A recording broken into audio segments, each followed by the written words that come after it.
Sayyidina wa maulana Muhammad. Saudara-saudara, kemuliaan sholawat itu sangat luar biasa. Kemuliaan sholawat itu sangat hebat, sangat agung. Sehingga kata Nabi Muhammad sallallahu alaihi wasallam, barang siapa yang bersolawat kepadaku asyra marrat, 10 kali di waktu pagi dan 10 kali di waktu sore hari, wajabat lahu jannah, wajib baginya masuk surga. Dalam riwayat yang lain, wajib baginya mendapatkan syafaatku. Ibu datang ke tempat ini, bapak datang ke tempat ini, hadirin semua datang ke tempat ini membaca sholawat sallallahu alaihi Muhammad. Allahumma sholli ala Muhammad. Ya Nabi salam alaik, ya Rasul salam alaik. 10 sholawat yang anda baca dibawa oleh malaikat menghadap kuburnya Nabi Muhammad sallallahu alaihi wasallam. Ya Rasulullah, fulan bin fulan bersolawat kepadamu, fulana binti fulan bersolawat kepadamu. Apa kata Nabi Muhammad? Bawa amalan solawat mereka menghadap Allah subhanahu wa ta'ala. Ketika amalan solawat anda dibawa menghadap Allah subhanahu wa ta'ala, maka yang paling besar adalah pemberian Allah. Apa pemberian Allah? Allah ridha kepada anda semuanya. Saudara-saudara yang dimuliakan Allah subhanahu wa ta'ala, orang yang pertama kali yang memerintahkan sholawat bukan manusia, bukan nabi, bukan rasul, bukan malaikat. Yang pertama kali mengerjakan sholawat, yang pertama kali memerintahkan sholawat, mencontohkan sholawat adalah Allah subhanahu wa ta'ala.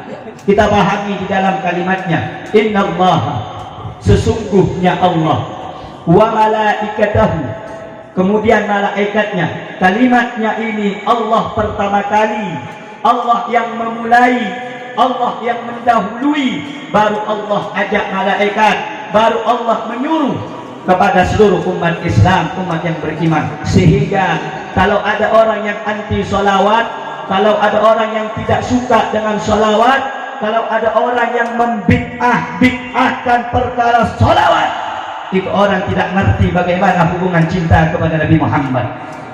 Saudara-saudara, kelak di akhirat, saya ini semuanya dan bapak-bapak, ibu-ibu belum tentu bisa terselamatkan dengan amal ibadah kita. Tidak ada yang tahu amal ibadah kita ini baik diterima atau tidak, ataupun ditolak oleh Allah. Karena dalam sholat kita, dalam puasa kita, dalam zakat haji kita, terdapat niat yang bukan karena Allah. Ada kalanya orang ketika takbiratul ihram, Allahu Akbar, artinya Allah Maha Besar, tetapi yang besar bukan Allah, yang agung bukan Allah, yang kuasa bukan Allah. Dia memikirkan dunia, dia memikirkan anak istrinya, dia memikirkan jabatannya, dia memikirkan besok mau makan apa. Padahal dia mengatakan Allahu Akbar, Allah Maha Besar. Berarti kita dalam ibadahnya bukan karena Allah, bukan ingat kepada Allah.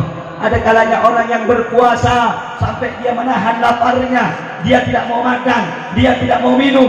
Ada sebagian orang mereka ittisal, menyambung dari hari ke-1, hari keduanya, supaya apa? Di dalam hatinya terbesit adanya, supaya orang menganggap dia orang yang ahli puasa. Ini sudah jauh daripada pandangan Allah subhanahu wa ta'ala. Ada orang yang naik haji, tapi hajinya bukan karena Allah, hajinya pengen dia naik supaya orang-orang di desanya, orang-orang di sekelilingnya, orang-orang di kampungnya memanggil dia Pak Haji, memanggil dia punya gelar haji. Niatnya bukan karena Allah, hajinya bukan karena Allah, ibadahnya bukan karena Allah. Sehingga kelak di akhirat, saudara-saudara, amal kita belum tentu bisa menolong kita. Siapa yang bisa menolong kita pada saat itu? Siapa yang menyelamatkan kita pada saat itu? Cuma satu manusia yang peduli dengan kita. Cuma ada satu orang yang menangis rindu kepada kita sebelum kita dirindukan oleh kedua orang tua kita. Siapa sosok manusia itu? Sosok manusia itu yang pernah berdarah gigi gerahamnya. Satu orang manusia itu yang pernah ditimpuki dengan batu ketika di kota Taif. Satu manusia itu yang diarahkan dengan anak panah ketika di dalam pertempuran, ketika berada di medan perang. Siapakah manusia itu? 3 hari kelaparan, 3 hari nggak kenyang, 3 3 hari perutnya tidak terisi dengan sesuatu apapun, sehingga Sayyidah Aisyah mengatakan, ya man kharaja minad dunya, wahai orang yang keluar daripada dunia, walam yashba' batnahu, tidak pernah kenyang perutnya, walau bi khamsi sa'ir, walaupun dengan roti yang kering. Siapa beliau?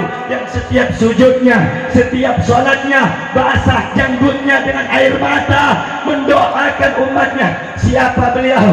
Beliau adalah kekasih kita, beliau adalah idola kita yang kita harapkan syafaatnya, baginda Nabi besar Muhammad